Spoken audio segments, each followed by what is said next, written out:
लेकिन शुरू करने से पहले रोज की तरह इस वीडियो को अपना एक छोटा सा लाइक जरूर कर दें। तो चलिए सबसे पहले चीनी बीमारी की आंकड़े देख लेते हैं। दोस्तों, देश में मरीजों की संख्या 12,39,684 हो चुकी है। बुधवार को देश में कोरोना के रिकॉर्ड 45,601 मामले सामने आए और वहीं 7,82,606 स्वस्थ हो गए हैं। इसी के साथ बढ़ते हैं हमारी आज की खबरों की तरफ। दोस्तों, इस हफ्ते में भारत में होने वाली है टिकटॉक की वापसी। भारत और चीन सीमा पर लद्दाख में दोनों देशों के सैनिकों के बीच हुई झड़प के बाद नरेंद्र मोदी सरकार ने बीते दिनों चीन को एक और बड़ा झटका दिया था। केंद्र सरकार ने टिकटॉक, यूजी ब्राउजर समेत 59 चीनी ऐप्स को देश में बैन कर दिया था। बैन हो चुके इन ऐप्स की वापसी को लेकर सोशल मीडिया पर कई तरह की चर्चाएं चल रही हैं, लेकिन इसकी सच्चाई कुछ और ही है। बता दें कि भारत सरकार की electronics and information technology ministry ने 59 चीनी ऐप्स को बैन करते हुए एक नोटिस के साथ उन्हें 79 सवालों की एक लिस्ट भेजी है, जिनका जवाब उनसे 3 हफ्ते के भीतर मांगा गया है। जवाब न मिलने की स्थिति पर इन ऐप्स को हमेशा के लिए बैन कर दिया जाएगा। इस पूरे मामले पर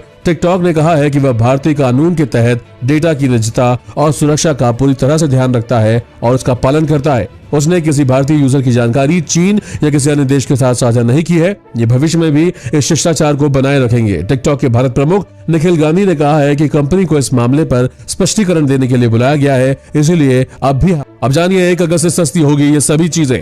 जी हाँ दोस्तों, 1 अगस्त के बाद से कई चीजें बदल गई हैं। ये बदलाव आपकी जेब के लिए अच्छा रहेगा। अगस्त से आपको पैसे के लेन देन से संबंधित सेवा के लिए कोई शुल्क नहीं देना होगा। साथ ही इलेक्ट्रिक वाहन खरीदना भी सस्ता हो जाएगा। इसके अलावा यदि आप नोएडा और ग्रेटर नोएडा में घर खरीदने का सोच रहे हैं तो इसके लिए भी आपको पहले की तुलना में कम कीमत चुकानी होगी। 1 अगस्त के बाद से आपको बिना सब्सिडी के गैस सिलेंडर लेते समय 574 रुपए 50 पैसे देने होंगे और इससे पहले 14.2 किलो के गैस सिलेंडर के लिए 637 रुपए देने पड़ते थे। ये नई कीमतें बुधवार की आधी रात से लागू हो जाएंगी। और आपको बता दें, इसी के साथ दिल्ली वालों के लिए भी राहत है। दिल्ली में बिजली सस्ती हो गई है। घटी हुई दरें 1 अगस्त से लागू हो रही हैं। नई दरों के मुताबिक 2 किलोवाट तक के लोड वाले मीटर के लिए सिर्फ 20 रुपए तय चार्ज के रूप में देने होंगे, जबकि पहले ये चार्ज 125 रुपए था। यानी 2 किलोवाट के लोड वाले मीटर के लिए फिक्स चार्ज में 105 रुपए की राहत दी गई है। प्राइवेट स्कूल में पढ़ने वाले बच्चों को मिली खुशखबरी, अब नहीं देनी होगी फीस। दोस्तों, गुजरात हाई कोर्ट ने प्राइवेट स्कूल में पढ़ने वाले बच्चों के अभिभावकों को एक बड़ी राहत दी है। हाई कोर्ट ने जब तक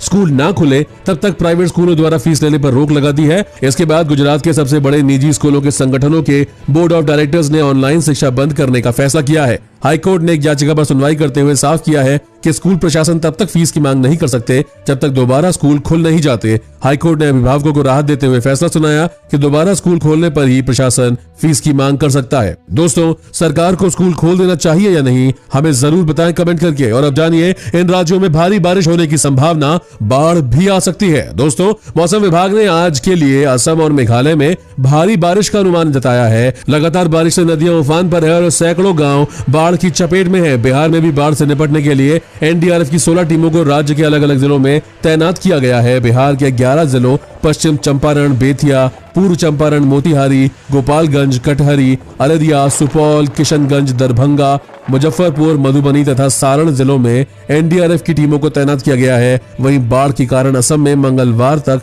24 जिलों में 24,19,000 लोग प्रभावित हुए थे। असम राज्य आपदा प्रबंधन प्राधिकरण की बुधवार बाढ़ रिपोर्ट के मुताबिक बारपेटा के बागबोर और मोरीगांव जिले के मोरीगांव में एक व्यक्ति की मौत हो गई है।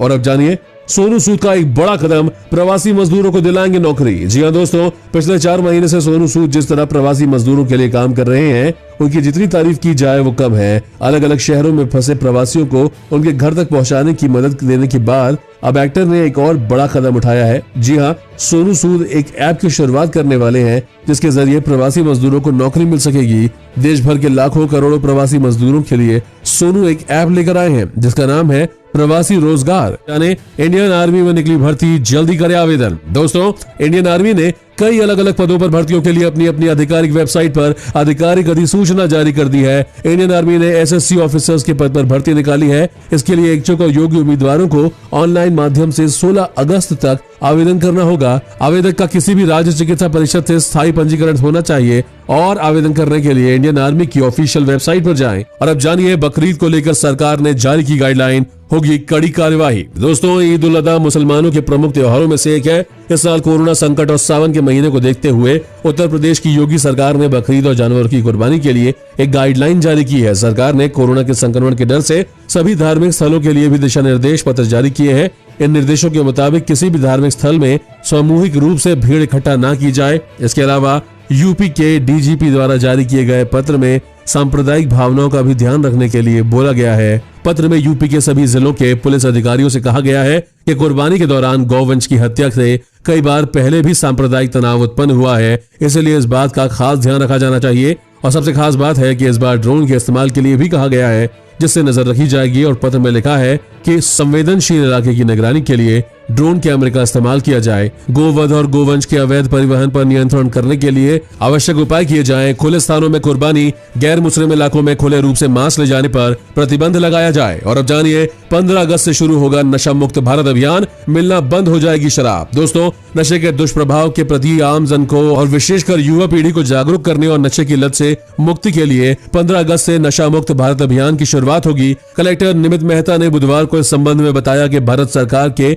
SJED मंत्रालय द्वारा देश भर के 272 जिलों में चलाए जाने वाले इस अभियान में बीकानेर जिले को भी शामिल किया गया है। अब जानिए भारत में निःशुल्क मिल सकती है ऑक्सफोर्ड की कोरोना वैक्सीन, जाने कब तक आएगी। दोस्तों, ऑक्सफोर्ड यूनिवर्सिटी की कोरोना वैक्सीन का ट्रायल कामयाब होने के बाद इसके उत्पादन की तैयारी शुरू हो गई है। दुनिया के सभी वैक्सीन निर्माता कंपनियों में शामिल भारतीय company serum institute of India ने इसकी तैयारी शुरू कर दी है। कंपनी के CEO अदार पूनावाला के मुताबिक भारत में भी इस वैक्सीन के ट्रायल के लिए कंपनी भारतीय औषधि महानियंत्रक को आवेदन करेगी। सीरम की इंस्टीट्यूट ऑफ टेक्नोलॉजी के प्रमुख अदार पूनावाला ने मीडिया को बताया है कि इस वैक्सीन के उत्पादन के लिए एक झटके में $200 मिलियन कर दिया जाएगा। और उन्होंने कहा है कि हालांकि ये कारोबारी फैसला जोखिम भरा हो सकता है, लेकिन इसकी जरूरत को देखते हुए ये फैसला लिया गया है। ऑक्सफोर्ड यूनिवर्सिटी की ये वैक्सीन भारत में नवंबर तक आने की उम्मीद है। और अब जानिए, भारत के इस मिसाइल से थर थर कांपे दुश्मन देश, अब नहीं टिक सकता कोई। दोस्तों, भारतीय सेना के लिए एंटी टैंक ध्रुवास्त्र मिसाइल का सफल परीक्षण किया गया है।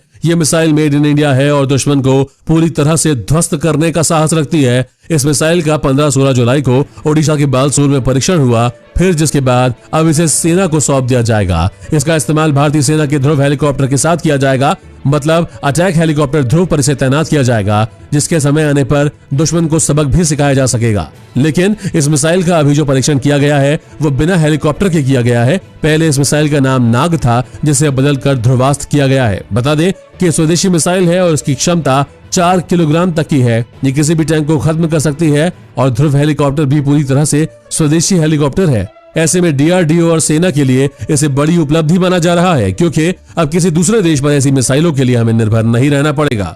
और अब जानिए, छोटे कारोबारियों को मोदी सरकार का बड़ा गिफ्ट, लाखों लोगों को होगा फायदा। दोस्तों, छोटे कारोबारियों को मोदी सरकार ने बड़ा गिफ्ट दिया है। जी हाँ, रेडी पटरी लगाने वाले छोटे कारोबारियों को अब आत्मनिर्भर निधि योजना के तहत 10,000 रुपए तक का कर्ज देश भर में फैले 3,80,000 साझा सेवा केंद्रों के जरिए से ले सकेंगे। इस योजना के तहत रेडी पटरी और खोमचा लगाने वाले छोटे कारोबारियों को 10,000 रुपए तक की कार्यशील पूंजी उपलब्ध कराई जाएगी। योजना के तहत कर्ज लेने वाले उद्यमियों को कर्ज का नियमित रूप से भुगतान करने के लिए प्रोत्साहित भी दिया जाएगा और डिजिटल लेन देन पर प्राइजेस भी किया जा सकता है। आगे देखेंगे, इस राज्य में दोबारा से लगा पूर्ण लॉकडाउन। सुबह 6 बजे से रात 10 बजे तक नहीं निकल पाएंगे। दोस्तों, कोरोना के सामूहिक संक्रमण के खतरे को देखते हुए कोलकाता सरकार ने हर हफ्ते में 2 दिनों का संपूर्ण लॉकडाउन करने की घोषणा की है और मंगलवार को लॉकडाउन से संबंधित सरकार की तरफ से निर्देश जारी किया गया है, जिसमें बताया गया है कि 23, 25 और 29 जुलाई को राज्य भर में संपूर्ण लॉकडाउन के दौरान सुबह 6 से रात 10 बजे तक